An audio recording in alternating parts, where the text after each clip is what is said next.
Hello, everybody. How are you all doing today? Welcome to the Couch Conversation. It continues. Well, tonight I'm here to do an introduction or to introduce you to everybody. Well, you all know Pastor Jason. We want to thank Pastor Jason and his wife, Sister Makisha, for hosting and for partnering us with partnering with us. Sorry, they are in Trinidad and Tobago. We have with us tonight as our special guest, coming all the way from Zambia via Dallas, Texas.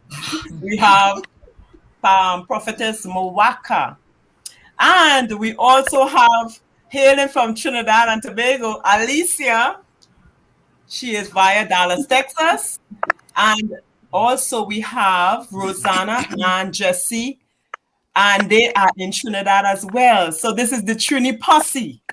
So tonight we are here to really have a conversation about some serious issues, and for us to talk and for us to bring some just to talk and to inspire. We pray that as you continue with the conversation, that you will be inspired, that your life will be changed, that we would stir something inside of you so that you will be able to also have a conversation. So without further ado, I will turn you over to Pastor Jason and Makisha Burnett. Hi, Pastor Jason. All right. Hi, thanks, Keisha, for the introduction. Good night, everyone. Good night to everybody. If you are watching this live, we encourage you to like, to comment, and to share it with somebody because, interestingly enough, there's a lot of people that is dealing with infertility, and sometimes we don't know that they're dealing with it, and we need to be able to share and have a conversation. And the thing is, this doesn't just affect us in terms of the church, but it affects everybody in the community. And so we want to discuss that because we know persons who deal with infertility. We have people really close to us who have had challenges in terms of trying to become pregnant, and so we really thought that it is important for us to have this conversation. Of course, we even have examples in the Bible, Hannah and even Sarah, and Yes. so we just want to have this conversation and kind of talk about persons' experiences and what can persons do and hear some other persons and their stories, and maybe that'll be a blessing to you. So with that being said, we want to start with Alicia tonight for her to just start off letting us know in terms of dealing with infertility. What was the process like for you? How did it affect you? And what was it like just going through infertility? Well, my husband and I, we were married like about after 3 years, I think. We were like, okay, something is wrong. And in the Trinidad culture, if you're not pregnant within the first, year and a half to the second year, they're like, okay, what's going on here? So then we started going to a doctor, and once you go to a doctor, that's when they tell you everything that's wrong. And it was not just wrong with me; it was also wrong with my husband too. So he had a low sperm count, and it was low, and half of it was dead, and the other half was deformed. So right, and then with me, I had polycystic ovaries. I had one of my fallopian tubes were like deformed. The other one had a cyst. Plus, the uterus itself the lining was too thick. So it was like, so the doctor, he said, okay, the both of you together cannot have a baby. Like, just, Wow. because it was just too much. Like, everything that's needed to have a baby come together is just not there. So, I feel like you mentioned, and as you mentioned that, that's interesting. Like, it's not just like one thing, Pico yeah, is one thing by itself, right. You mentioned like a It was whole like four different things all It in was one. a list of it. And not only her, but him. Right. So it Right. wasn't just me, it was him also. So when I migrated to the United States, my boss said, you know what? Why don't you check with a fertility doctor here? So again, I made an appointment, and he was like one of the best. I mean, when I always remember this, when I was going into his office was like on the 10th floor, and somebody said, "Oh, what floor are you going to?" And when I told her, she was like, "Oh my God, he is the best. If he cannot get you pregnant, no one else would." I didn't say anything. She just knew. So when I went in there, he examined me and so on. We did some blood work and all that stuff, and then he did a procedure called a diagnostic laparoscopy. That's where they put you to sleep, and then they, with a dye, to trace the everything that's going on, and then he confirmed everything that was said. So he also had my husband tested too, and he was like, "Yeah," he said, "Everything what the first doctor said is true." But he said one thing. He said, right? I'm not sure if he was a Christian or not, but one thing he said, "I have been in this business for over 40 years, and I have seen the impossible made possible." Praise God. Wow. And I lived. Listen, that was in 1999. Okay. And I live with that every time, I'll be like, "Okay, Lord, like, seriously, like, we've been married for like this long." And I always remember just he like a said, segment. What was it like when it is your first day the diagnosis? Like how was it for you and for your husband, hearing that news? right. Oh my gosh. I remember we did not speak on the way out of the doctor's office. We sat in the vehicle, and he was like, "You want to go by the beach?" I'm like, "Yeah, sure." And we just sat there. We just looked at the waves go out, come in, go, because it's like, that was a shock day, and Right. then I said, well, at some point I said, "Well, babes, well, I mean, if we don't have kids, at least we have each other. We could always adopt, We got nephews. We could always spoil them, And but the Lord had told my husband years before we met that he would have children. He even gave him the child's name too. Right. So we always, like, at some point, Okay. and yeah, but I'm telling you, and seeing, from the background of being in Trinidad, if you're not pregnant after a certain amount of years, they start teasing. They're like, "What's going on?" Right. Like the man shooting blanks. I tell you, the girl wasn't no good. So Oh my gosh. it's that pressure. Then every time somebody's pregnant, you're like, "Oh God, I do not want to be around this person right now." Oh, Mother's Day. Listen, I hated Mother's Day. It was the worst day on the planet for me. I just hated it. But as you mentioned that, so you got the first diagnosis, and then you probably would have had your hopes, like extremely up when it is to go into this top doctor, and for him to just reaffirm and say, "Well, this is what is happening." What Yeah. was that like for you guys at that point in time?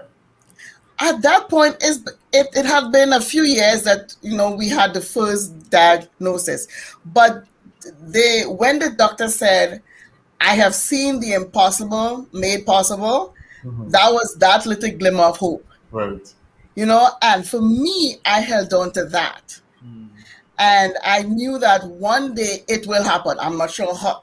What I remember asking God, I said, "Father, I don't want to be as old as Sarah, please. Don't let me, don't want to be as old as Sarah, please." But I said, "Father, I know you're going to make it happen, because you gave us that promise. You gave us the name of our children. Like, seriously, like, at some point it will happen."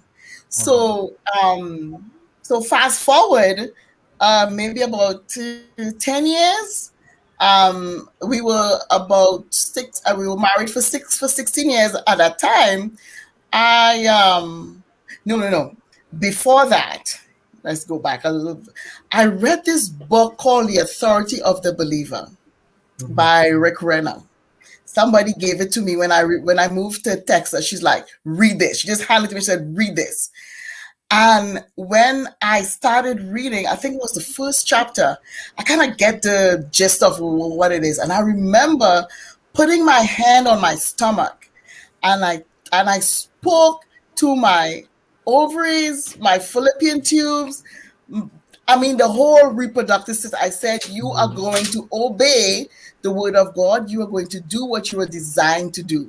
And I left it as that, and everything's just stayed the same. And then when I started working for another doctor, and then she's like, no, let's see if we can get this thing done. She sent me to one of her one of the doctors that she went to school with.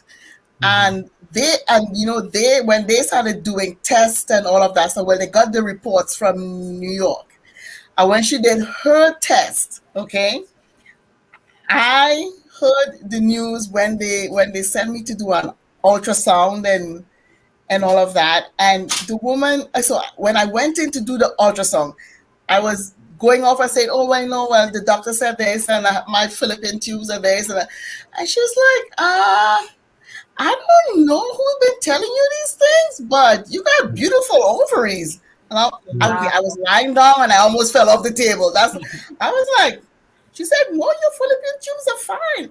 She said, they had a cyst where? And I mean, and I was like, okay, Alicia, shut up. Apparently the Lord did his thing. So stop talking. And then I became pregnant for the first time. It was literally in 2 months after the doctor, she's like, no, she said, forget about that. But I did have, Alicia, if you don't mind me asking, I know we're on a public platform, but how old would you have been at that point in time when you got pregnant? And how many years were you married? We were married 16 and a half years for the first. That's when I got pregnant the first time. I was 36, I think. No, 38. Yeah, I had to be 30. Yes, I was 38. And so I had a miscarriage, and then I had a second one, and then they kind of figured out what was happening. I had an incompetent cervix. So then in 2000, so with the second miscarriage, I actually died I was pronounced dead. And the Lord brought me back. And then my husband was like, okay, we're not doing this baby thing again. This is just too much. And in 2014, so I told the Lord, I said, Lord, I'm not going to try to get pregnant. This has been going on for too long now. I said, when you are ready for me to have a baby, you just let me know. And in 2014, I remember my stomach was like gaining weight because I couldn't, my clothes just wasn't fitting right. And I was like, am I gaining weight? Like, what's going on? And I remember getting up to go use the restroom, and he said, read Timothy 4:5. And I was like, okay. So I said, okay, read Timothy 4:5. Read Timothy. And when I came back, I looked at it and I said, wait, which one? There's two of them. He said, the first one. So I said, 1 Timothy 4:5. And he said, this is sanctified by me, by God, and by prayer.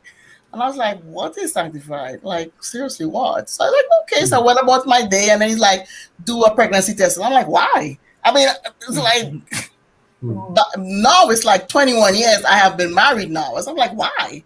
And when I did it, it was like, I am pregnant. I mean, I looked at that thing for hours. I would go and do something, come back, and like, I'm pregnant, and no, I mean, for that pregnancy, it was tough.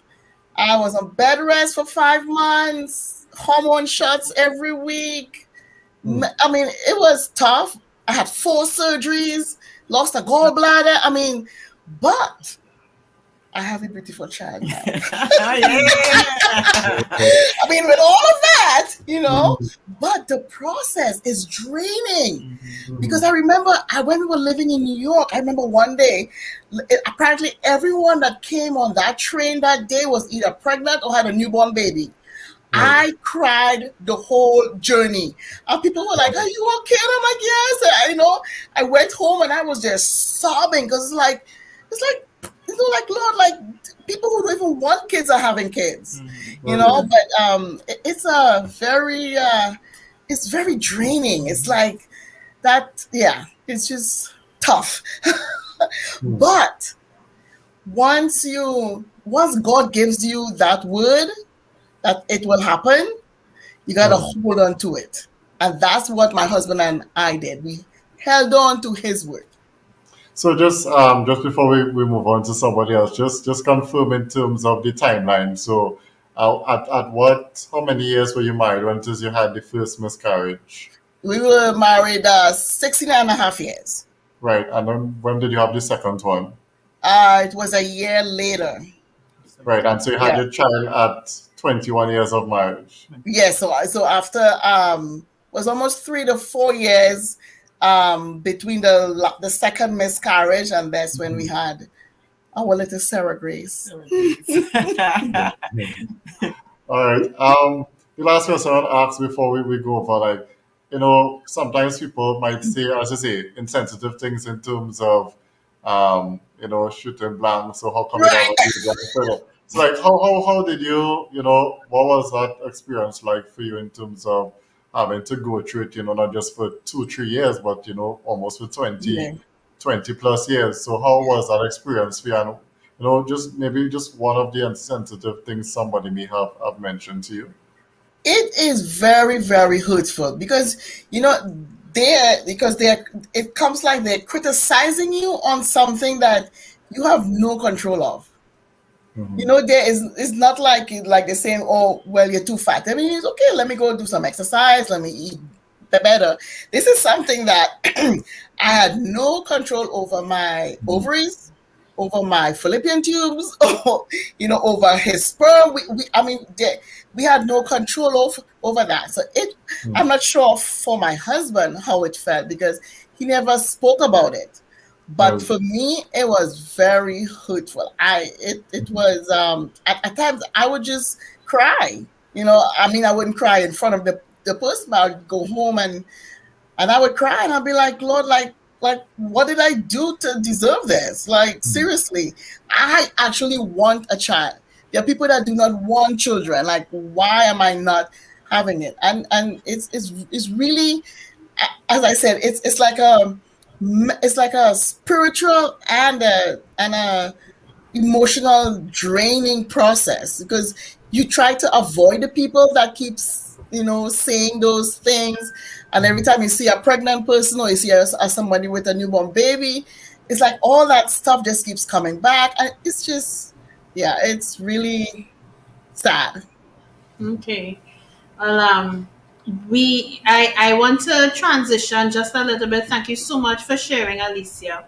And so we want to transition to Rosanna and Jesse. And so, Rosanna, good night. Would you be able to, can you just share with us a little bit about your story and, what infertility, how it affected you, if anyway, what's your story? Okay, good night. So I'm Rosanna Cardenas, and this is Jessie, the love of my life. We've been married for 2.5 years, and I am 37 years old. Jessie is 36, and when we got married, I She's came cool. off of birth control the week after the honeymoon. Literally, as we came home, I stopped taking birth control pills because I remember saying, I just don't want a honeymoon baby. But our intention was to start trying as soon as possible because we weren't no young spring chicken. And I we have a well, I have a bonus daughter. Jessie has a 10-year-old from a previous relationship, and so I am also a stepmom for 2.5 years. Right. And we have not been able to get pregnant yet. I remember well, we haven't been able to get pregnant yet. Honestly, it was not, or it has not been much of a surprise. I just honestly didn't think it would take this long. I was diagnosed with polycystic ovaries, which is why I was on Mhm. birth control in the first place. And because of that, the doctors always said that, because you have PCOS, getting pregnant will be difficult. But there are things you can do. And then they talk about, the diet and exercise, the sugar. And so I did all of those things. And then by after the first year, I was like, okay, so maybe we should start telling people actively that we're trying to get pregnant. Because in that first year we weren't trying. I just wasn't on birth control.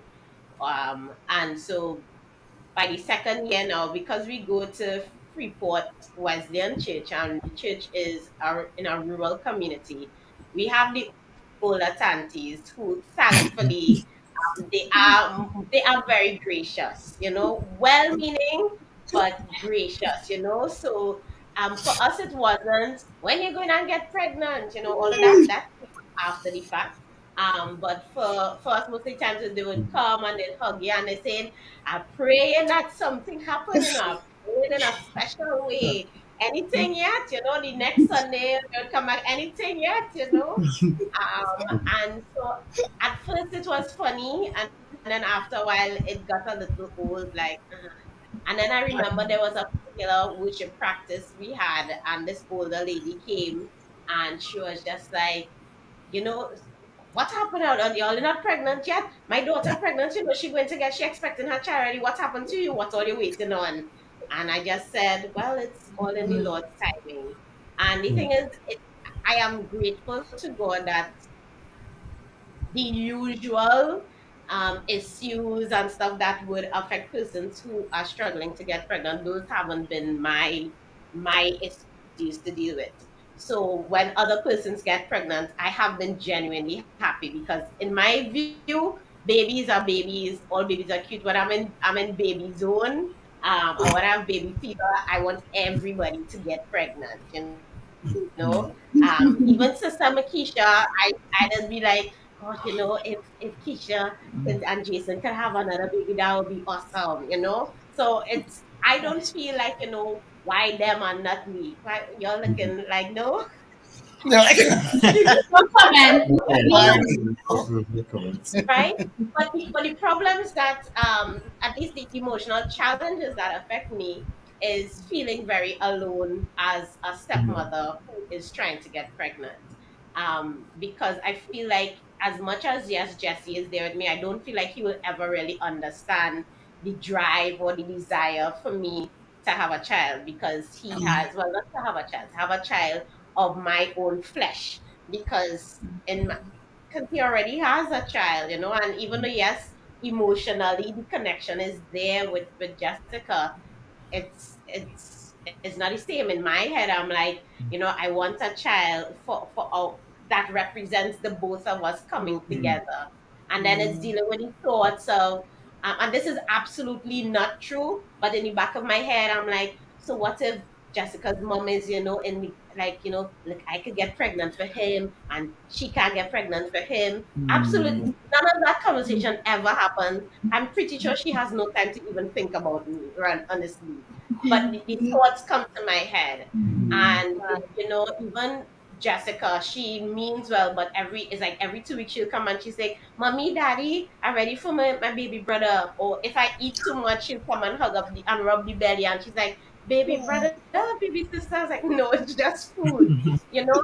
So she is excited and hopeful because as a family we pray about it, and we hopeful because I too had a vision from the Lord about a year ago at a conference for seers. And and in that vision, I saw a little boy, and the Lord told me his name and everything, and he was on a swing, and I was like, yes. So in my head, I thought I have the vision anytime now, and it's gonna get it. So it's like even though I have polycystic ovaries, I've always had my period on time I every never had time. mine. And so that has also, those are the things that is like dealing with the disappointment every month. And after we were trying for a year actively, Jesse was like, well, maybe we're trying too hard. We just need to let it happen. Mm. And in my head, my heart sank when he said that, because it's like, for you to even say that, and I know you don't really understand what Mm. how much I want a child for my own, of my own. And so those are some of the challenges, and to hear everybody say, "Oh, you're such a good mother to Jessica, and you're such a good mother, and you're doing this, and it's so amazing." And it's like, yes, but and then you feel bad to even voice, but because it's like you have a child, and then I feel like sometimes I even when we had the miscarriage conversation in my head, I was like, well, I can't even have a miscarriage because I just not getting pregnant at all. And it's even just that desire, those thoughts that even if I once I could, it would give me some sense of relief. I have close friends who've had miscarriages, and in my head, I'm like, but they kind of in a better position than me, because at least they know they could get pregnant. Mm. I don't even know if that's possible. And just like 2 weeks ago, I got another diagnosis on top of the polycystic ovaries of, I think it's adenomyosis. And that's where the same thickening of the womb and the tissues for the foot that's supposed to be on the lining of the womb, it's actually in the uterine Yes, area. definitely. And Yes. so it's like if every month, and so because of that, I have very painful, debilitating Heavy people. She used to get a periods. dance. So it feels like every month I'm getting punished. And it's like, Lord, what did I do? Is it because, I had sex before I got married? Is it because, I didn't marry a virgin? Or, is it something that I did wrong? I always come back to this, that it's something I must have done. Mm. Because at the end of the day, in my head, I still see a child as a reward from the Lord as opposed to a blessing. And I think it's important to understand that difference, that a blessing is a blessing. It has nothing to do with what you have done. It is what it is. And so even though I hold on to God's word, I mean, everybody I know is praying for this child. And we even sometimes in conversation, we even make plans. We talk about him, like, if we put it into words, into action, so in my as far as I see it, he will come. I just don't know when.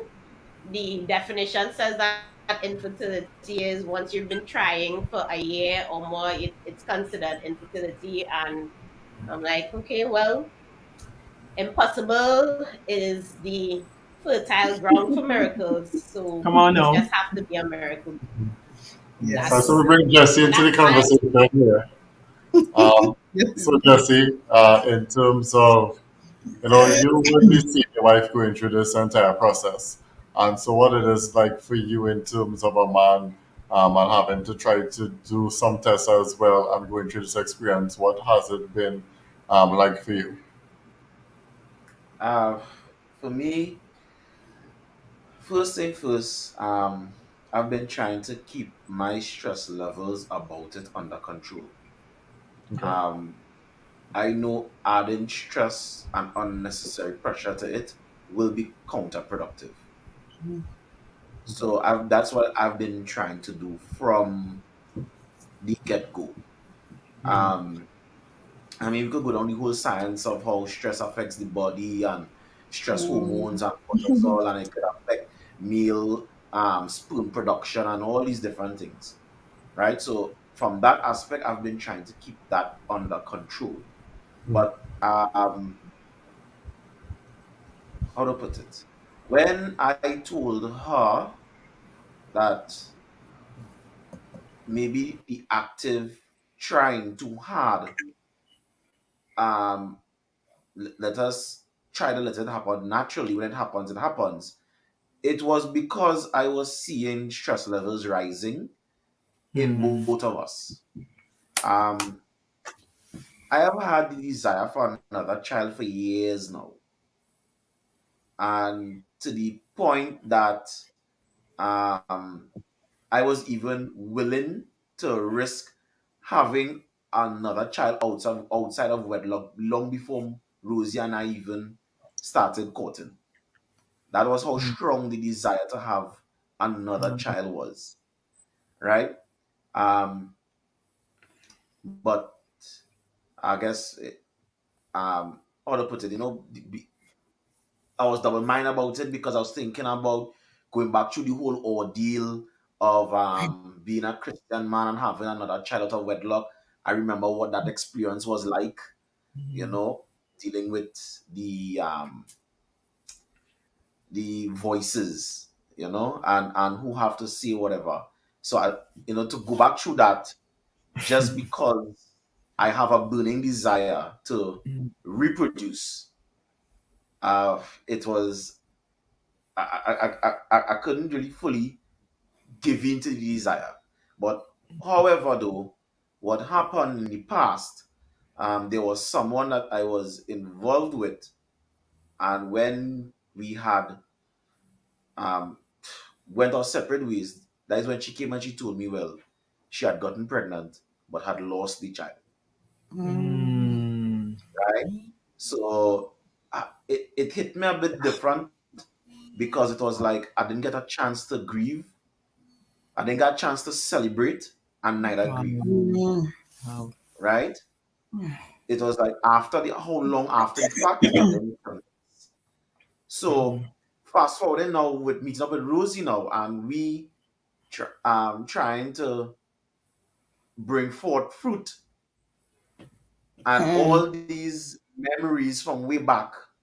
I'm like, okay, if we want this to happen, I have to keep my stress levels under control. I have to support her in the journey, but also try to be the voice of reasons to keep her emotions intact and her stress levels under control as well. Um, but again, dealing with the voices, the hardest part is dealing with the voices, the family members who mean well, the colleagues who mean well, who might make a little joke. So when you will get Jessica, her sibling, and I would just joke back, well, her mother did that already many times over, right? You, you, you know, but it's dealing with the voices. Um, how to put it? I want to say I'm thick skinned. I want to say, yeah, I'm thick skinned, and as a serviceman in Trinidad, we're accustomed to talk, you know. But sometimes the voices need to be a little Less. muted, Yeah. you know. Right. Need to be a little muted sometimes and allow people to live and have the experience, you know. So for me, when I'm looking at the last year or so, and I'm looking at all the different processes we've been through, the different tests, the different medications, and everything. And then And now, the tracking and all kind of and thing. then, well, I think remember we have one doctor who said, well, at some point in time, we may have to consider testing me.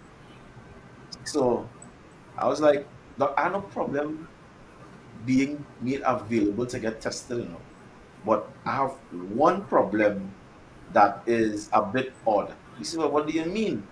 I told him, there's, I've, ever since as a boy to now, with masturbation, I don't ejaculate. So to get a sample into a cup, I don't know how that is happening. Let your So wife he help looked you. at me, That's what I did with Gabriel. huh? Let your wife help Like, you. yes, then see, But it's only under a specific set of conditions. We I have know. time. Right?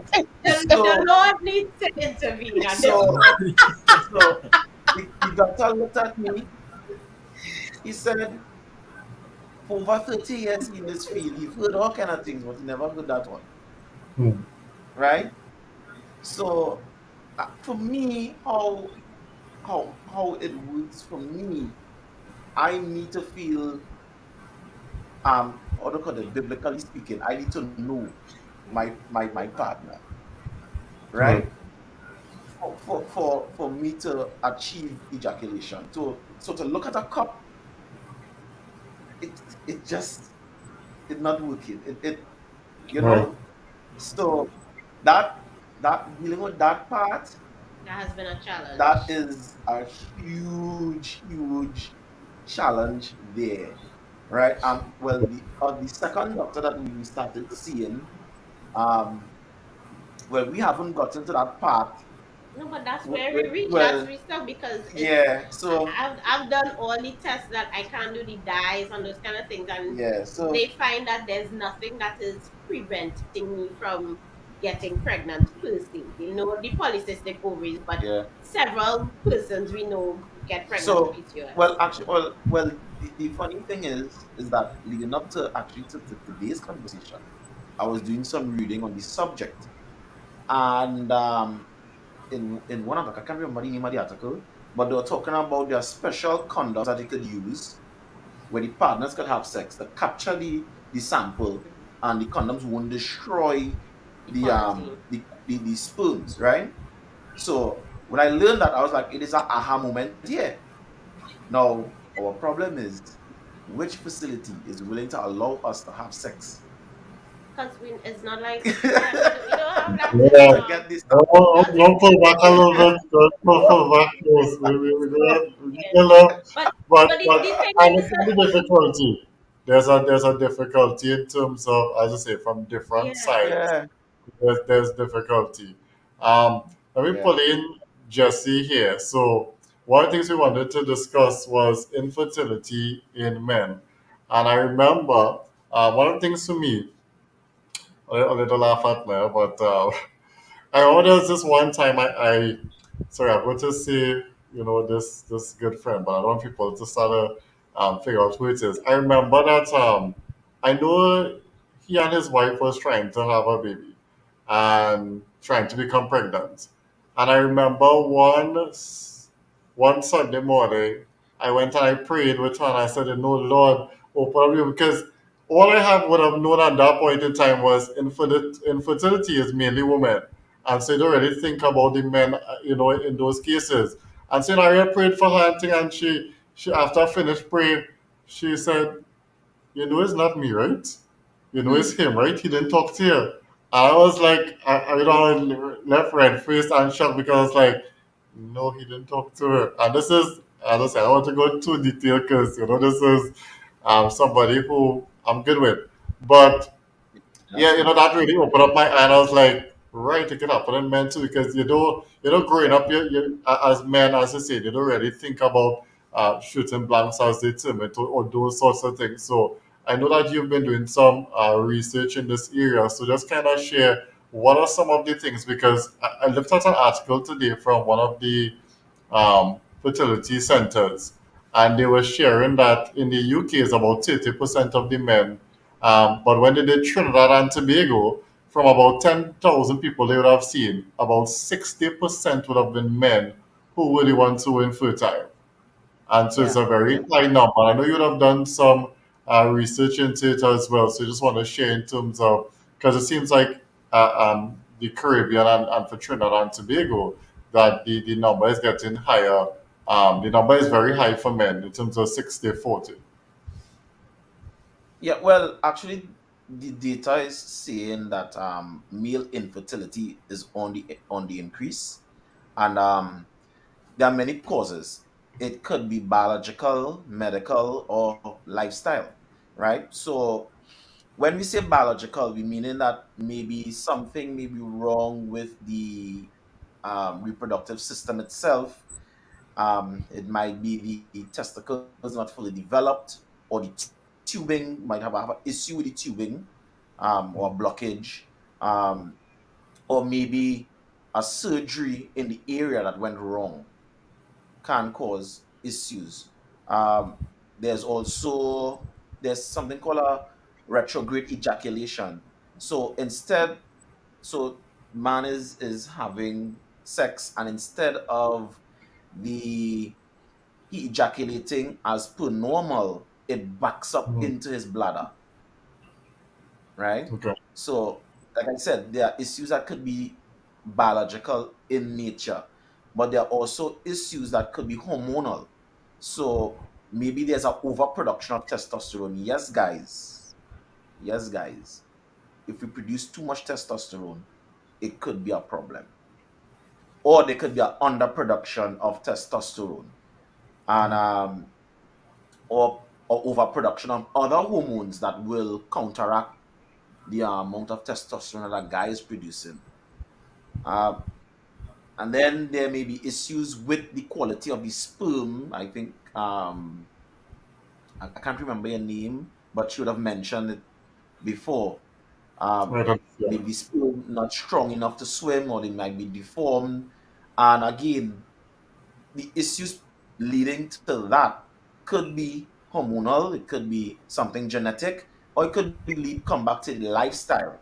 And I purposely save the lifestyle for last because just from my subjective observation, there are a lot of lifestyle issues that are on the rise, and that maybe I suspect is adding to the increase of male infertility. The abuse of substances, talking about alcohol, drugs. Look at the clothes that we wear now; they are usually tighter than usual. Yes, skinny I remember jeans. when I was a teen going to secondary school, the trend was you're wearing clothes that your pants would be as big as a samurai pants. It Baggy is pants. right, Mm. baggy, as we would say. No, it's a total reverse. They are seeing if it's in tight, it's in right. But these tight fitting clothes, is- they are counterproductive for sperm production, right? Because we need the temperatures in that area to be cool and not to be too high for adequate sperm production. Right. I will have mentioned stress levels. Our society, year after year, is becoming more and more stressed. Look at what we are facing right now with this pandemic. Persons going through employment issues, there are family issues on the rise because now you have to be home and facing, different, there are confront certain issues at home, whereas when you were working normal, maybe you could have escaped it. But now we have our stress levels are higher than normal. So all these different factors, Right. there was it was in my mind earlier and I forgot and it came back.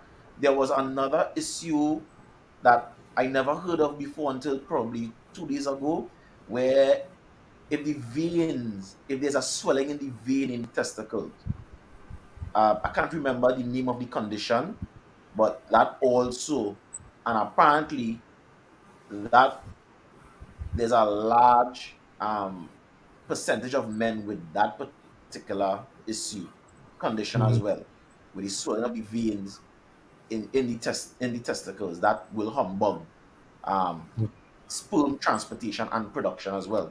Because if we're talking swelling of the veins, we're talking about blood pooling, not being oxygenated, not getting back to the lungs to be oxygenated, and all these different things. Right. So there are a whole lot of issues. Then we can talk about diet.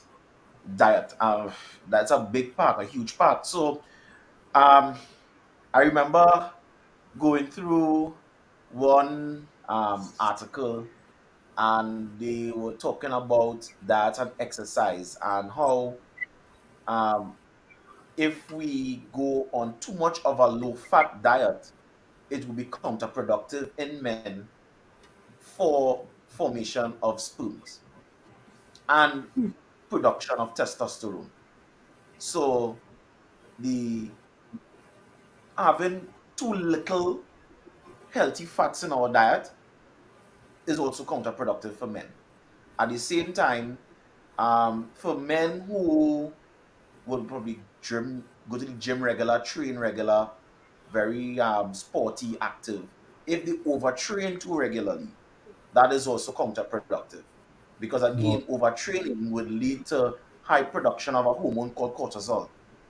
And cortisol is a stress Mm. hormone that will nullify the production of testosterone. Mhm.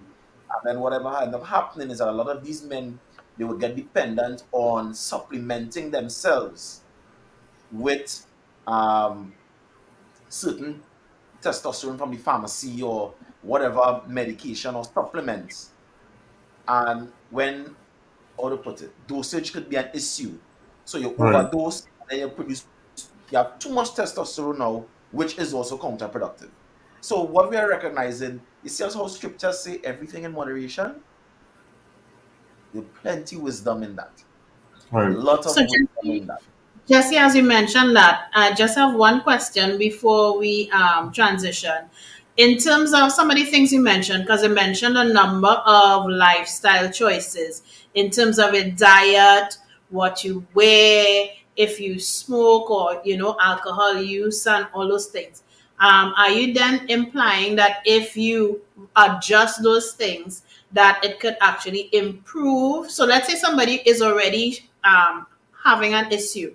Are you saying then that if I change, if a male person changes their diet and adjust their clothes, is it that it could be reversible? Is the question. Yes, yes. Um, there's evidence to show that adjusting your diet, your lifestyle, even how you exercise, can bring um, benefits to the male in sperm production and balance in hormones.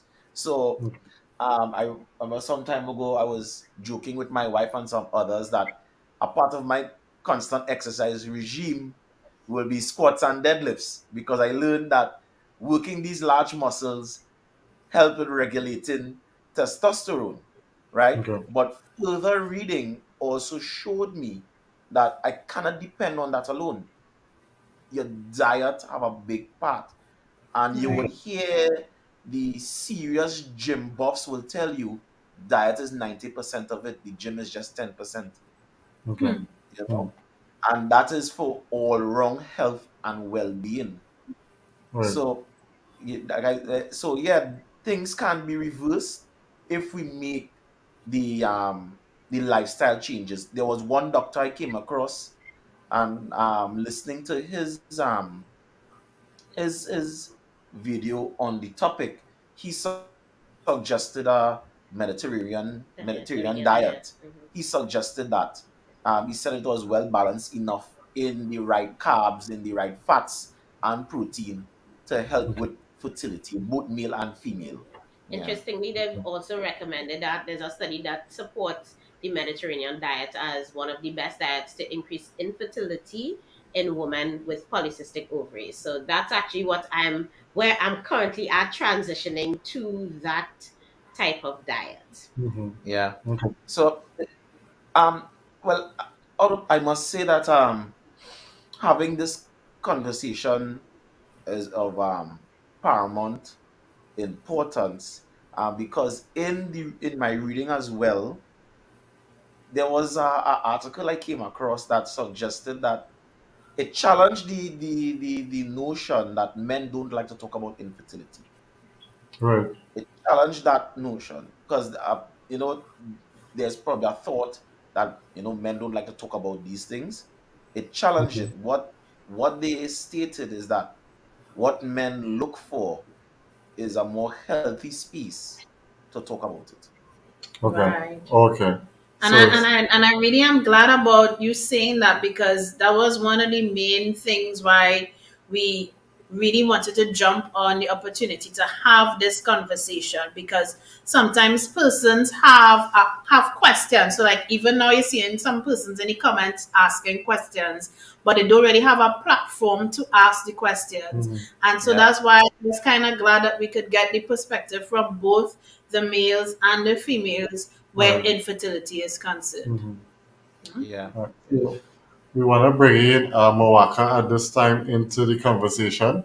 And so we just want her to go ahead and share her story at this time. Thank you so much. Thank you so much. It's wonderful to be on, and greetings to all our viewers. I'm sure all the testimonies and experiences and stories have encouraged you. Thank you so much, Nikisha, for this wonderful opportunity to help someone, to encourage someone. Well, Yes. My husband and I are pastors, and when you're in the forefront in the community, everybody looks up to you, and they expect your life to be perfect. So here we were, this very dynamic, vibrant couple, had everything except children. And for the first few years, we were okay. We were busy serving the Lord. We lived in Boston at the time and doing massive crusades and conferences. The first 3 years of marriage, we didn't really take it to heart. But towards the end of the third year, people started talking and saying, okay, y'all, you're this great couple, but what's happening? With the kids, and then our families, in Africa, children, just like the Caribbean, is everything. I mean, they want you to get married, and 9 months, they want to see the babies start to pop out. So here we are, we have this great ministry, we're touching lives, but no children inside. And so towards the end of the third year, as I said, we kind of started, saying, okay, now we're really, we're ready to have kids. And so we are trying and trying. We kept going for pregnancy tests. And, sometimes doctors can be so callous. And they would just say, no, sorry, not pregnant, try. The first 2, 3 times, but by the fourth, fifth time, it was really, really getting to us now. Yeah. Now the church folk are asking, and you know what church folk can be like, and they would always refer to us as this very dynamic couple, but they don't have children. Oh, they're an amazing couple, but they don't have children. And when you keep hearing something over and over again, it can really get to. And so the fourth year, now I remember I hated Mother's Day with all my heart. I'm like, there was one Mother's Day, and it's a big deal in America. And I woke up that day crying, like telling my husband, honey, I just can't do this. And he's like, but you're a spiritual mother. And I'm like, no, I want to be a biological mother. And I want to say, couples, it's really important, couples watching us. It's so important to support one another. Many times couples blame each other, oh, it's your fault, you have no sperm count, or you have this and this fibroids. And that gives the enemy such a heyday. But it's so important not to blame one another. Remember, we are one. The Bible says, two shall become one. So God is looking at you as a unit. And so standing with each other, praying together, encouraging each other. Remember, you are on the same team, working towards the same goal. So the fourth year, I'm going to the doctors. We are going getting tests. They're like, we just don't know what the problem is. The fifth year, we were referred to, especially because they said my husband was hilarious. They said he was okay. Now, this specialist found that my fallopian tube were both blocked. And so they decided to laparoscopy, which is to unblock fallopian tube. And this is an expert. I mean, he's the best. People fly from everywhere. So we were really excited, thinking, okay, it's going to happen. The surgery didn't even take long, but when I woke up, the doctor was standing over me, looking really distressed, looking really distraught. And so I'm like, doctor, what's happening? And he said, in all my practice, I've never not had a successful surgery. So I said, what do you mean? And he said, this is the first time I've not been able to unblock the tubes through surgery. And he looked like he wanted to burst out crying. And he's like, people come from all over the world. I'm an expert. I've dealt with very high people, and that my surgeries are always successful. So he looked at me, and imagine I'm still on this. I'm still in the surgery room. And say, well, if I can help you, I don't think anyone else can. And he left the room. So now I'm in pain, and then the doctor is giving me that report. Oh my goodness, it was horrible. I cried my eyes out. So this is now the fifth year. And my hubby was there, like, honey, we are servants of God. We've been serving the Lord. People are praying. We are praying. The Lord will remember us. And so sometimes my faith was strong. Sometimes it was not. Sometimes I felt like the break is coming. Hi, But it's Moaka. such You just a joy Moaka. real. It's not always, always at the top. And sometimes people look at us as pastors and they just think we live in Hi, heaven. Moaka. You're breaking up just a little bit. If you can hear us. Yeah, you too. And sometimes, we go through those challenges. So this is the 5th year this laparoscopy doesn't work. And now we're entering the 6th year. And what is so interesting now, our ministry was our church had just, oh my God, it had just skyrocketed, expanded. I mean, so ministry wise, we were doing great, but here we had this big problem. And so in the 6th year, I remember we had a lot of young couples, and they were having babies like popcorn. And so there was this particular day we were dedicating a lot of 10 babies that day. Can you hear me? Can you hear me? Can you all hear me? No, we're having a bit of we're hearing a No, bit we're no. hearing, No. we're breaking up a bit. Okay. So in the 6th year, we had this service where we dedicated all these babies. Oh my goodness, very difficult, very challenging. You're trying to smile, trying to be happy for people, but it wasn't easy.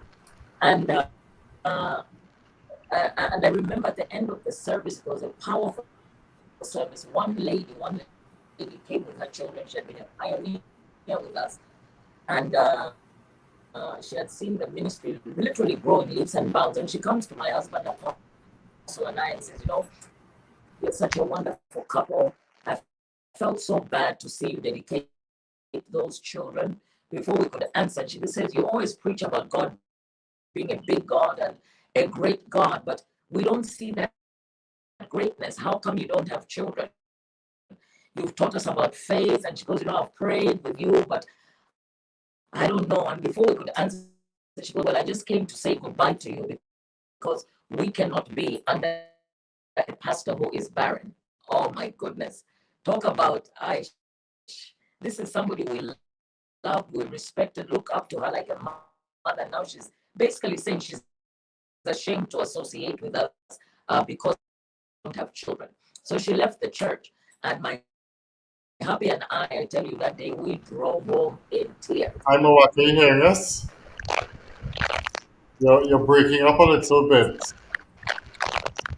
I'm Sorry. not sure if it was how you're breaking up. I'm not sure if it was you have a headphones plugged in or something because it continues to get some static while you're speaking, making it a little difficult to Yeah, hear what I you're must saying. admit it's static. You can't hear me? No, you're breaking up. Oh no. So what do we do? Can I try to sign off and come on again? Okay, maybe you can try that and we'll just go across to somebody else in the meantime. Yeah, I can hear the static. So you can't hear me. Yeah, we're hearing you, but the static is making it difficult to really hear this story. I mean, it is hearing is It sounds excellent. powerful and we would love to hear more. So I don't know if you want to try to log out and come back in. So I'm saying, should I exit and try to come back Yes, on again? yes. Yes, please. Okay. Story so good. So while we are having some technical difficulties at this time, I really would like us to hear her story because she have a powerful, powerful story.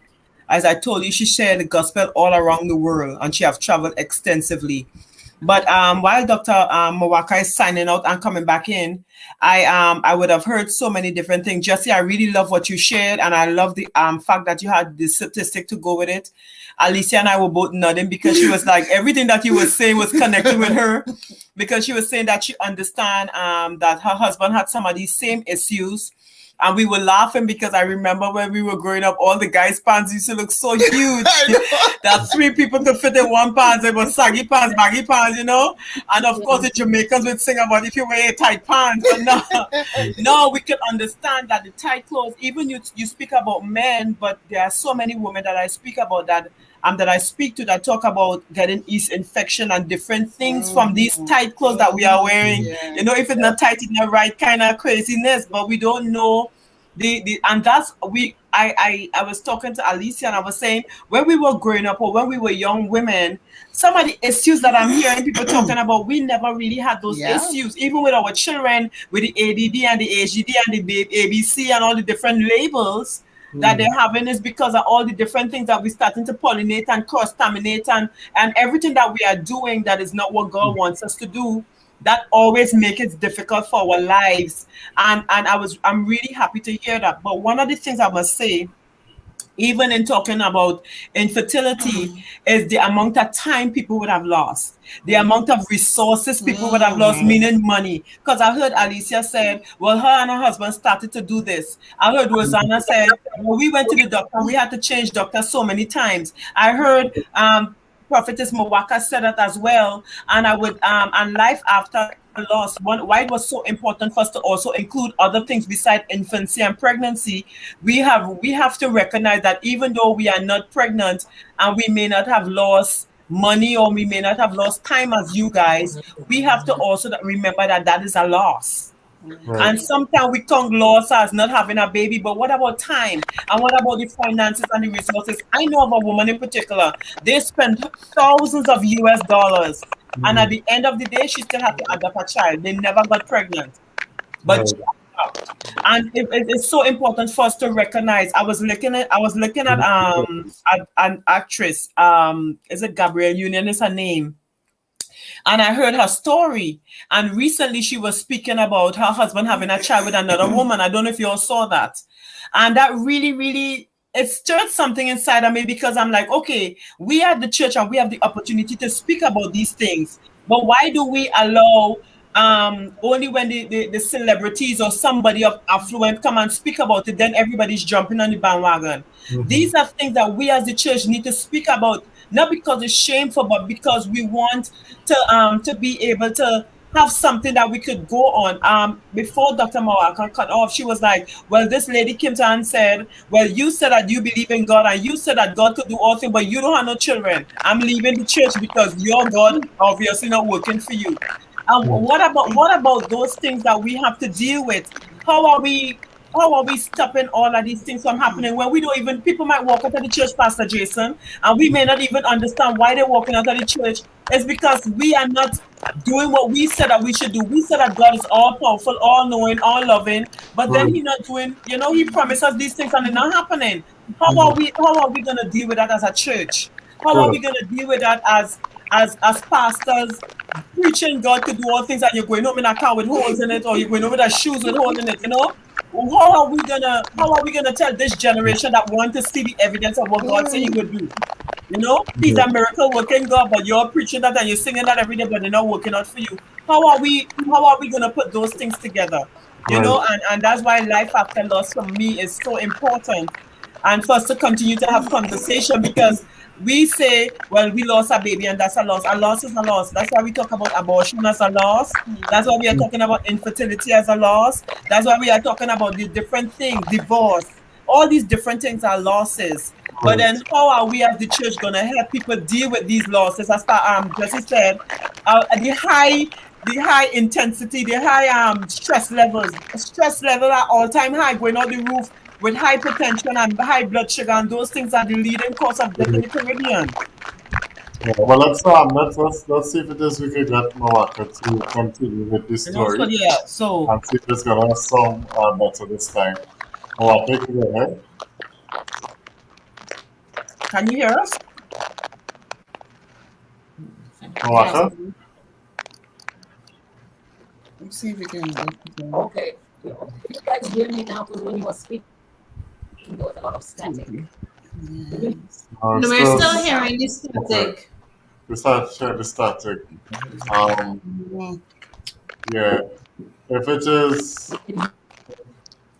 If you have a computer, maybe switching devices might make a difference. But because again, we really want to hear a story, but we're gonna continue with Alicia in the meantime, and we hope that that issue gets sorted out. So Alicia, one of the things Nikki mentioned is that in times of with infertility is loss of time and a loss of finances, and even in terms of dealing with the emotional side of things. And I mentioned it a little earlier, but what is it in terms of the time and how did that impact you and with maybe the financial side of it as well?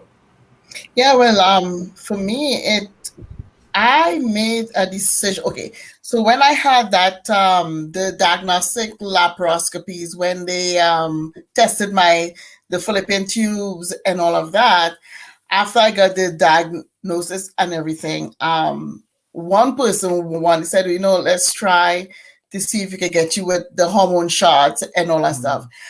So so Garfi was like, yeah, sure. But I said, no, I I saw how it was affecting other people financially. It's you putting drugs into your system. So for me, I chose not to go that route. But they it was just for me just regulating my hormones in terms of me having a regular period, and that was it. That's the only form of drug I took. But everything else I was like no, because I said, Lord, if you want this to happen, you are more than able to do it. It took some time, but it happened. So I mean, if you're like me and you just want to wait on the Lord, I would suggest just wait on the Lord. It will happen. But I mean, a lot of people have had great success with the hormone shots and all of that. But for me, I just chose not to. Yeah. But waiting 21 years, I mean, oh boy. Jesse, that level of stress, you're on it, man. That's a level of stress. I was Well, like, man. waiting 21 years to have a baby. Sarah and Abraham. Exactly, that's what I told him. I said, Lord, I'm not Sarah. I will share this, right? When I first prayed and believed God for a godly wife, I was about 15 years old and I got married at 35. So it was 20 years after. Right, So right. if we have to have a Sarah and Abraham moment in our lives, Jesus, so be no. it. I say No, it no. because I am My still prayer, not alone. Yes, my I prayer, Lord. My I prayer, Lord. I am still believing and I have He had is the miracle to working God. continue But I my told, father's mind. right, I I told the have Lord, I no said, Father, don't make this Sarah. I said, Lord, just, but, And he, I always said, Lord, let your will be done. But please don't let it be. I don't want to be too So, old. well, but Alicia, while we're still waiting, I wanted to know how old were you when Sarah Grace was born? I was 41. 41. Okay. And when I got pregnant, the doctors were first saying when they did, they do their initial blood tests at the third month, all that blood tests and all. They're like, well, so she's Down syndrome, and they will, and right there in the office while he's giving me that report, he's like, oh, so let's schedule an abortion. I'm like, no, yeah, yeah, no, and it was Oh, just so he was just saying it so like let's just go have some Yeah, coffee, and I I said no. Oh, he was yeah. mad. Oh, he was very much upset. And the nurse said, so you're going to have a Down syndrome baby? I said, so I kind of calmed myself down because I realized we were escalating in the office. I said, I'm from a part of the world where whatever the Lord gives us, we just work it out. I said, I mean, what am I going to do? I'm going to just love that baby. But the Lord had already told me, he's like, no, no, that baby ain't no syndrome. And so they sent me to do they wanted me to do the amniocentesis test. I'm letting you guys know right now, do not do it. 26%. Okay, do not do it. There is a new test that they can take blood from the mother and isolate the baby's DNA from her blood, from her DNA, and they can run all their tests. They get the same results as the amniocentesis test. It's the same thing, the same results, and they were like, "She's fine. She's in perfect health." I'm telling you, I have a healthy baby. Nikki could tell you that child is healthy.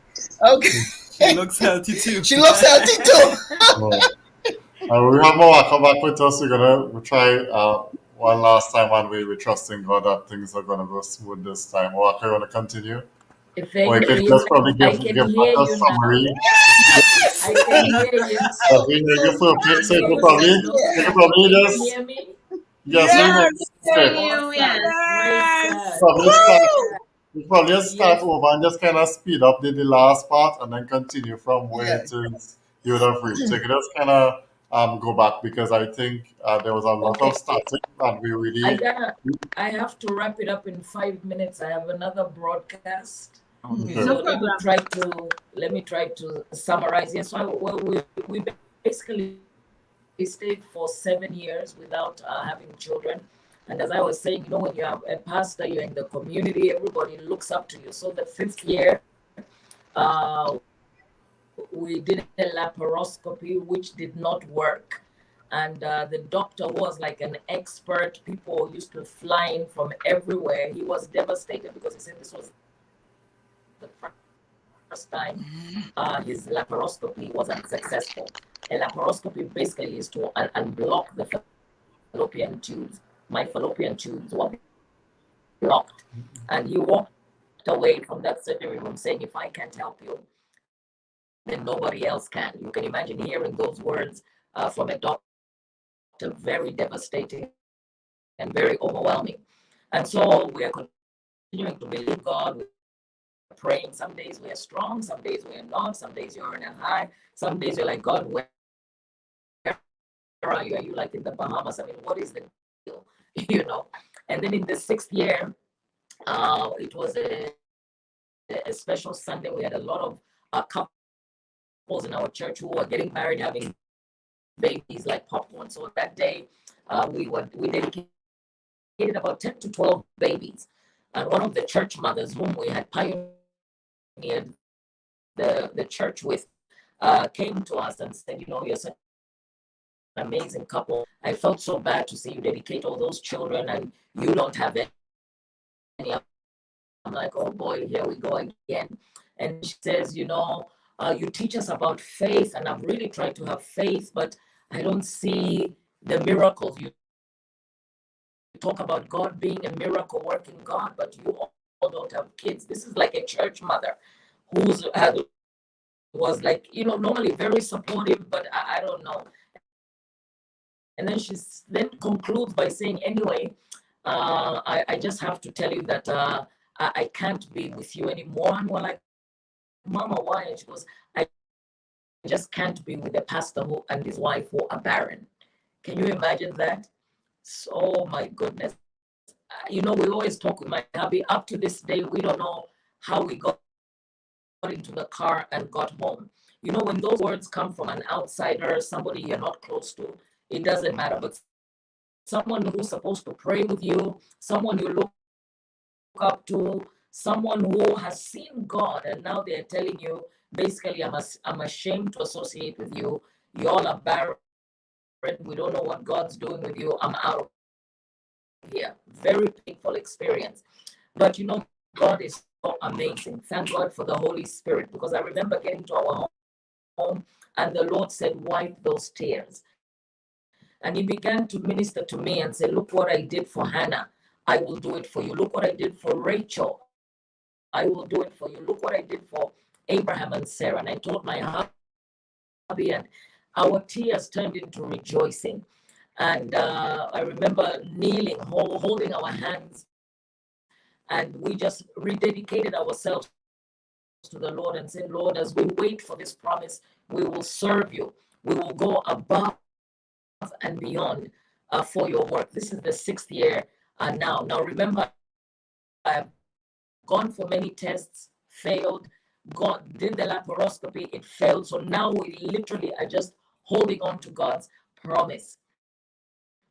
And I remember one time, it was now we've entered the 7th year, and I think it was like, was it when I can't remember whether it was winter or summer, but anyway, basically, uh, my eating habits began to change, and I began like taking little naps during the day. And anybody who knows me knows I don't do naps during the day because I always feel like I'm missing something. So my hubby looks at me and says, I think the promise is about to manifest. And when you've gone to the doctor so many times and heard, no, no, you're not pregnant. He had so much faith. I mean, I had faith, but I was like, oh. And by the way, I forgot to tell you, after the laparoscopy, the doctor had written on my file, impossible. And he told me if I can't help, no one else can. Imagine that.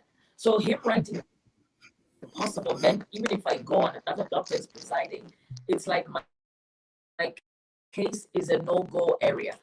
And I remember telling my hubby, oh my God, I can't face that doctor again. I can't bear to hear another no. But my hubby's like, no, no, no, let's go. I know that I know God has remembered us. And this is what I was saying, beloved, who are watching us, couples stick together. You are on the same team. Don't fight and say it's your fault, it's your fault. No, stick together, help each other, minister to one another, pray for one another. Don't let the enemy get in between. So we go to the doctors that day, and when he saw us, he started rolling his eyes like, oh boy, this couple again. I mean, you've come here so many times. That was on his face. And my hubby, now, if you've ever met my hubby, Nikisha knows him very well. They work together in Daystar. He's very cool, calm, non-confrontational. But that day he told the doctor, don't you dare roll your eyes at us. You better test her right now. My doctor had never seen my hubby like that. And he kind of like, okay, sir, I'm so sorry. Immediately, I'm going to do this. And he goes, I'll be back in like 20, 25 minutes. So he goes walking slowly to his office. And I'm telling you, 20 minutes later, we hear this big scream, the door bang. I'll never forget. And this man now, remember, he had walked away slowly, like really reluctant, knowing that it's going to be negative. Those were the days of pregnancy tests. Now he's running towards us, jumping, shouting, and we're like, what is happening? This man is like celebrating like he's our relative, And he comes and he goes, unbelievable. This, I don't even know what to say. You all are pregnant. You're pregnant. So that is my story, and that was the beginning of many miracles. And what is amazing, what my fellow Well, what you do, you're still breaking up a bit. But I think what we would do, Nikisha, blessed will us. organize with you to definitely maybe do a recording with her and then repost it so that people can really hear the true and full essence of this story, because it's a really wonderful story. The pieces we get in is really a really powerful story. So we probably do some sort of recording with her after, and we post it on the page for those persons afterwards, because it is really a powerful story. So we're gonna ask her to share. So thank you, Mawaka, for your time, and we're gonna connect with you so we can do some sort of recording for those persons who really want to hear more of your story, but because of technical issues, we have heard everything that you said. So thank you very much for your time. Right. So in closing, Alicia, Rosanna, Jesse, anything you want to be able to share? In terms, Jesse, gonna start with you, then go to Rosanna, and then come to Alicia, and then Nikki in terms of any closing up.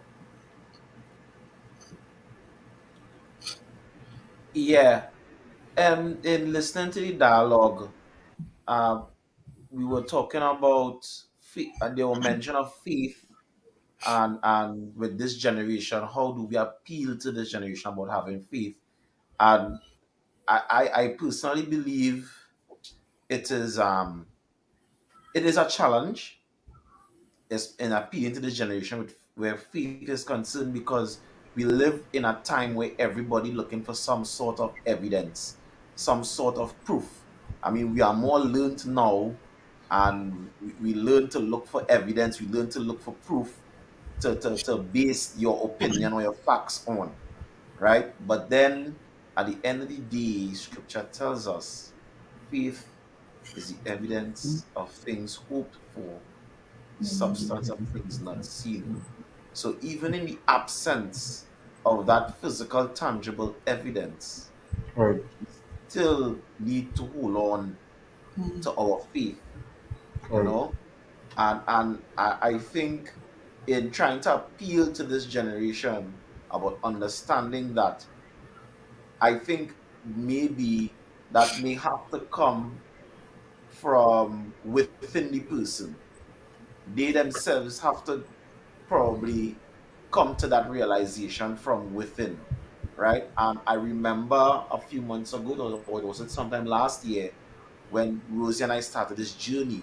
I remember telling her we were jokingly making reference to Abraham and Sarah, and I told her that we cannot repeat their mistake, Hmm.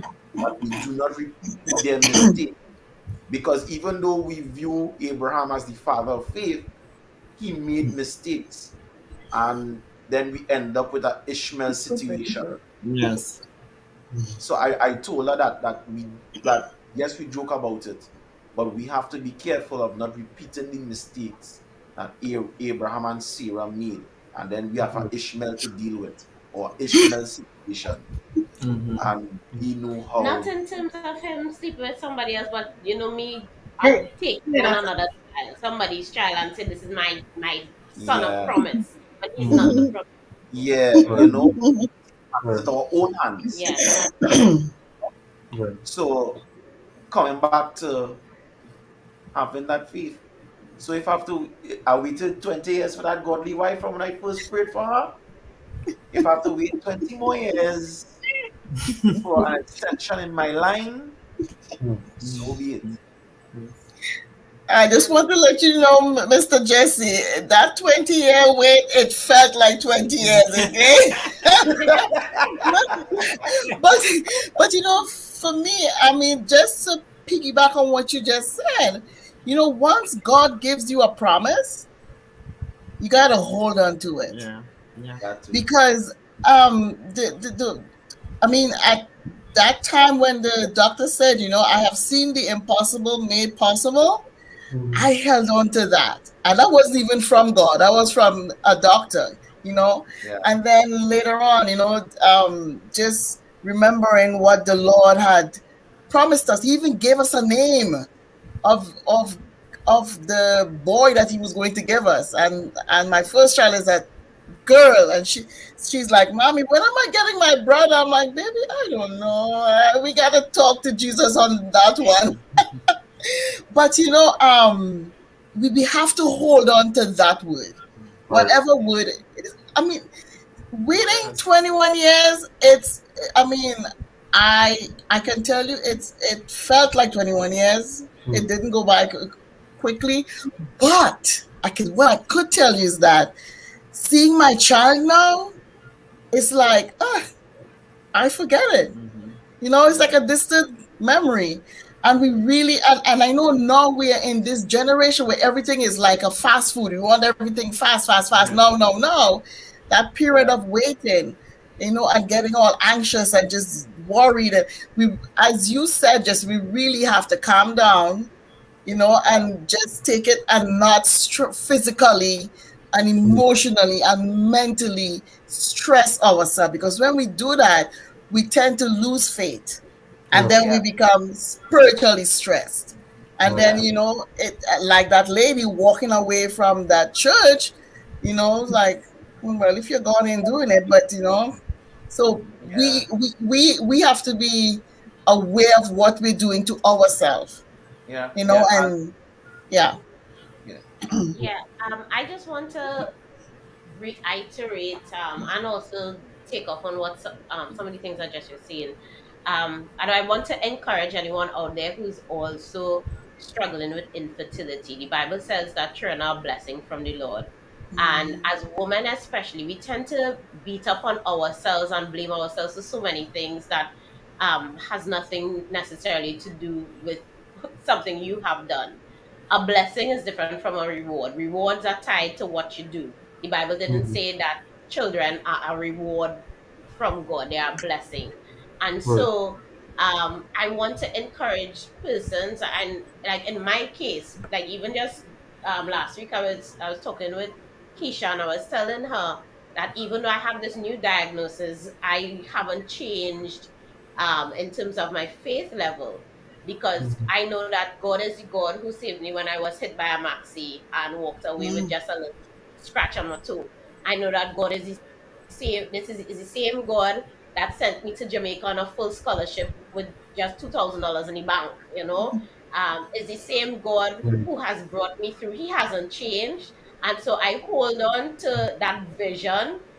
There are times I might begin to question, did I put the vision in my head? And I'm like, I wouldn't come up with a name like that. I was planning to name my child Jesse Jr., and we had this whole Pokemon team we was gonna go with, James and Jesse, So and so I know it's not me.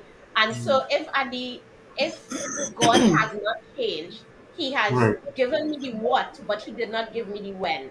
So that Yes. when, that is His responsibility. My responsibility is to do what I need to do. I mean, we have work to do, and at the end of the day, it is up to God. So I want to encourage you to, in spite of what you see, to keep believing in God for the possible. And waiting is an active thing. It's not sitting down twiddling your thumbs, but to occupy until He comes. Occupy, Right. get busy, Enjoy the waiting. enjoy the waiting. Enjoy the waiting. Get busy, get Yes. busy, but Yes. get busy. Enjoy the Get busyness. So busy.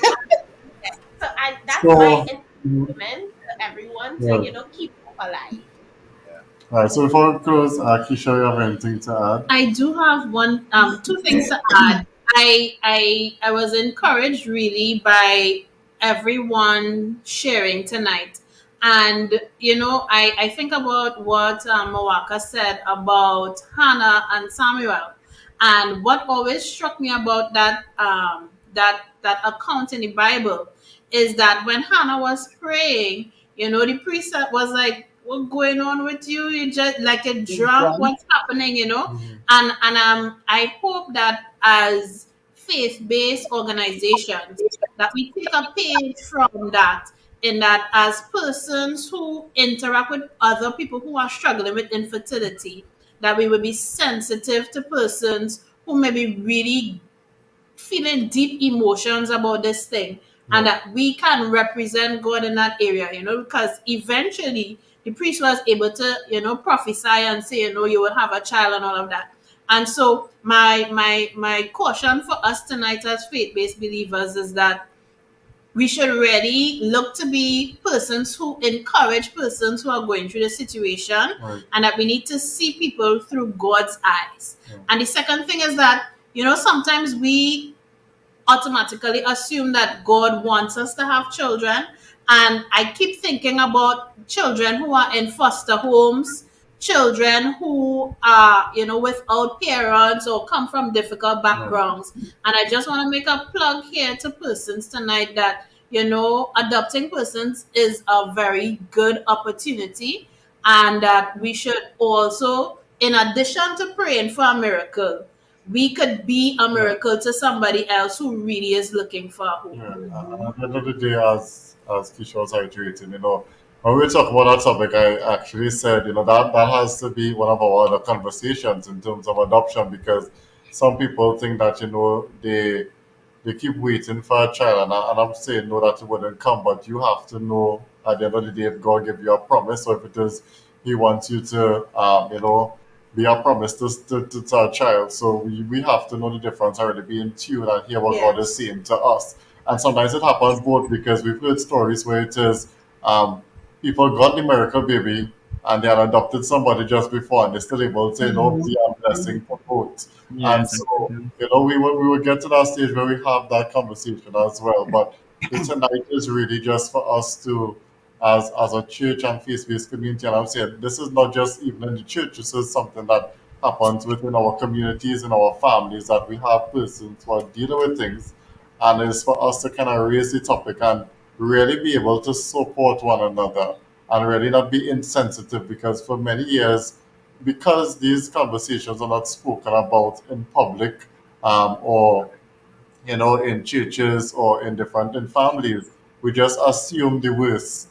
We just begin to say things that really hurt, and um, separate families or separate friends, because you don't know what you're just talking. And so it is from a place where it is we have to change the narrative and begin to speak with persons and say, hey, you're having challenges, let me know so I could pray. I'm not saying, of course, you still have to do it with tact and that's the Holy Spirit. So you can say, so you have a children because you have infertility issues. No, it's of course placing tact and allowing the Holy Spirit to really guide, but from a place of really being sensitive and being able to really talk with persons and be that support. So the other people who may be going through what Rosie is going through, and even Jesse being able to share as a man, and what Alicia would have gone through, and even her husband, both of them having challenges, and really being able to share with others who may be going through that journey, and being able to share them and say, don't give up, because at the end of the day, it might be 21 years for somebody else, it might be 5 years, but at the end of the day, it is just showing that God's promises come to pass. And so, what is our attitude while waiting and while people may be going through their challenges? Because let's all be real, we don't like to wait. Everything we want instant. God said now, as Rosie said, by next week, come on, man, and we need to show up. And we need to show up in a big way.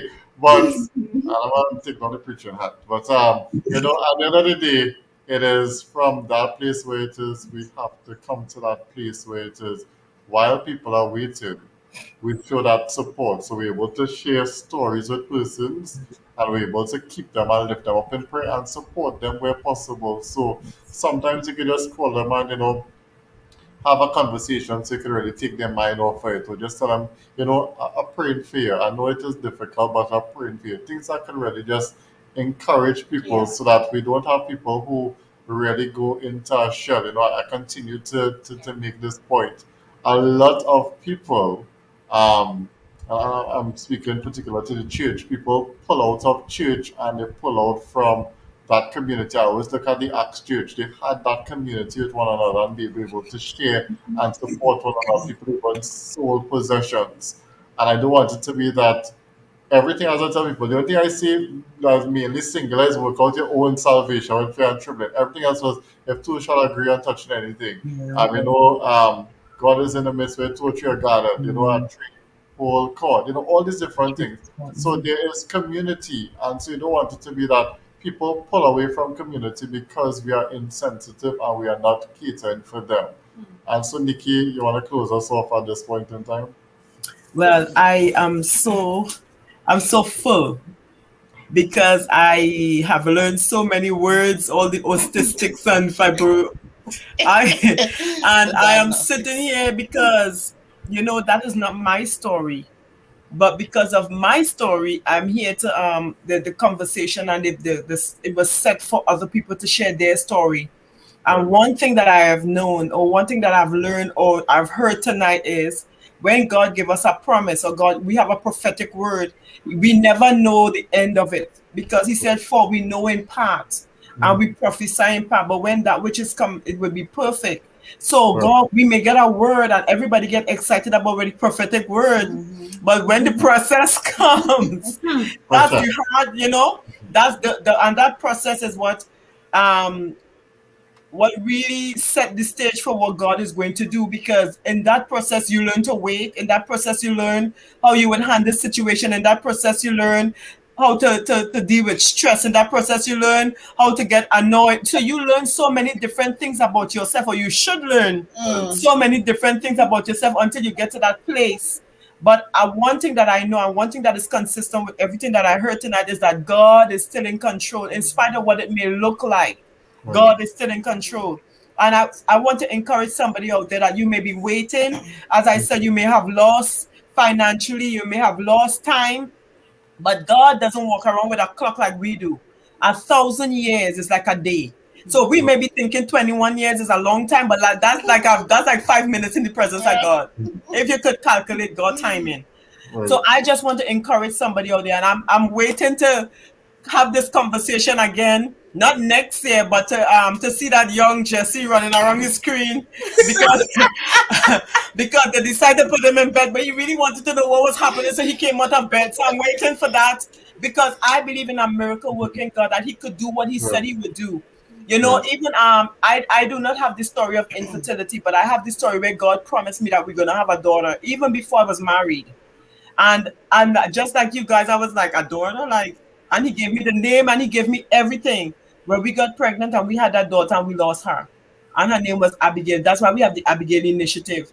And because of that situation, it was painful. Right. But that pain pushed us into passion.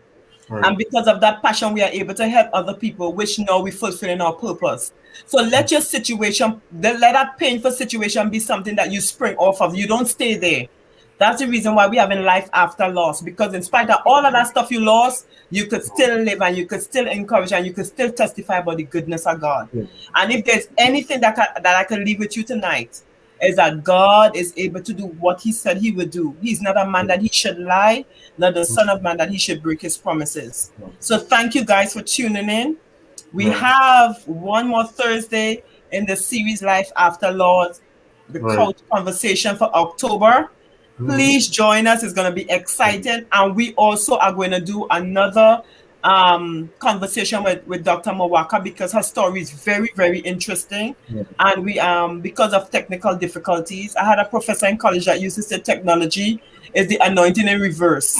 It doesn't work. It doesn't work when you want it to work. It works whenever I want. So when I always smile because I always remember that when something go wrong, the phone at the time when you really need it is the time it start doing its own thing. But I really want to thank each and every person on here, and I really want to thank God that at least one person. We already had some comments where people was like, "Wow, this is interesting." That we would have really come on and share our hearts with people and share our own lives with people and to see Right. God change and do some extremely exciting things. And it may be the night that you may be able to get your breakthrough. Just saying. Yeah. And so as we close, we just want to encourage you, if it is you want to reach out to us via the Abigail Initiative or Freeport Wesleyan, you can contact us via Messenger or even the Abigail Initiative at gmail.com. And so, again, we just wanted to share so that there can be an encouragement to others while you wait. And of course, in terms of doing necessary things, faith without works. So we need to make sure we do this stuff while we're waiting. So just want to thank you very much for joining us. Yes. And we continue to encourage you. The Abigail Initiative, they did some special jerseys for this month, and all proceeds go to the work that they continue to do. And for those of you who don't know, they do a lot of work in the Dallas Fort Worth area. They continue to do stuff in that area, and they really support a lot in terms of feeding the homeless, doing a lot of different things. And so lastly, we just continue to encourage you all to support them as well. And last week we did abortion, as Nikki said, this week was infertility, and we close off next week with, persons who would have had loss in terms of pregnancies. And so we want to thank you very much for joining us. To have a wonderful night, and we trust to see you guys next week. Take care, everybody. Bye-bye. Bye. Bye.